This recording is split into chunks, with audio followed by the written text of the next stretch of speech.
কোন স্কুলে যাও? ময়নাফুলি সারদা শিশু। কবিতা বলতে পারো? হ্যাঁ। তাহলে তো কবিতা বলো। তোকে এই পুরস্কারটা পেয়ে কেমন লাগছে বল? খুব ভালো লাগছে। খুব ভালো লাগছে। ছবি তুলতে ভালো লাগে? হ্যাঁ। কিরকম ভালো লাগে? খুব ভালো না অল্প ভালো? খুব ভালো। খুব ভালো লাগে। বাড়িতে আমার ছবি তুলবে? হ্যাঁ। নাচ করতে পারো? হ্যাঁ। আর গান? হ্যাঁ। গান বলতে পারবে? না, গান করতে পারবো না, শিখি না, পারবো। ঠিক আছে। হাততালি হবে।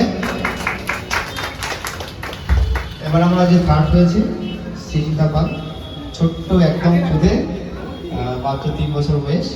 তার হাতে মেমেন্টো এবং ফটো ফ্রেম তুলে দেওয়ার জন্য আমি অনুরোধ করছি রয়েজের যে কর্ণধার অভিষেক ভাইকে।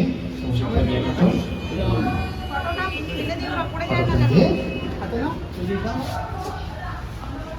ওইদিকে দেখো।